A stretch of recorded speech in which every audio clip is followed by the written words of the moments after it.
তোমাক প্ৰথমে ক্লাছটো সোধোতেও তুমি কান্দি আছা, চকুকেইটাত গম পায় তুমি কান্দি আছা বুলি। কান্দিবা, ষ্ট্ৰং হ'ব লাগিব নাই, শক্তিশালী হ'ব লাগিব। এই বানে সকলোকে শেষ কৰি থৈ গৈছে আৰু বানপানীত শেষ হোৱা এটা পৰিয়ালটোত এনে 3জন ব্যক্তি আছে। সেই 3জন ব্যক্তিৰ সৈতে আপোনালোকক চিনাকি কৰি দিব বিচাৰিছোঁ। এই হৈছে ডাঙৰ, তেওঁ ডাঙৰ জীয়াৰী ক্লাছ 9ত পঢ়ি আছে। 2 নম্বৰ জীয়াৰী, তুমি কিহত পঢ়ি আছা?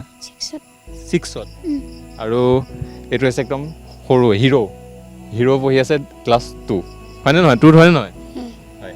তেওঁলোকৰ মাতৃও নাইকিয়া আৰু তেওঁ পিতৃও 3 দিন হৈছে আৰু ঢুকুৱা। আজি ক'বলৈ গ'লে তিলানী পাতিছে।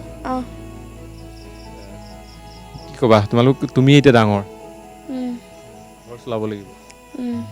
সকলোৱে জানে, মোক যোনে ইণ্টাৰভিউবিলাক চায়, মোৰ অনুষ্ঠানবিলাক চাই সকলোৱে জানে মোৰ চকুৰ পৰা চকু পানী সহজতে নোলায়। আজিলৈকে হয়তো মোৰ চকুৰ পৰা চকু পানী ওলোৱা নাই, কিন্তু আজি মই নিশা এখেত লোক 3জনৰ কাৰণে আহিছোঁ। কথা দিছোঁ অসম লাইফৰ ফালৰ পৰা, এই কণমানিকেইটা আমি কিবা এটা কৰিম, এখেতলোকৰ বাবে অসম লাইফে কিবা এটা কৰিব। আজি মই গম পোৱা নাছিলোঁ এনে অৱস্থা বুলি, কিন্তু মই চাব পৰা নাই, মই সুধিব পৰা নাই, মই কি সুধিম মই ভাবি পোৱা নাই। এখেতলোক 3জনক 3 দিন হৈছে মাত্ৰ। কি হ'ল, ডাঙৰ হৈ ভাল মানুহ হ'ব লাগিব, হয় নহয়? ভাল মানুহ হ'ব নাই?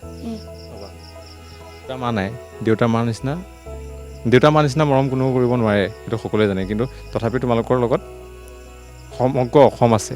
আজি অসম লাইভৰ এই অনুষ্ঠানটো চোৱা প্ৰতিগৰাকী ব্যক্তি তোমালোকৰ লগত থাকিলে হ'বনে?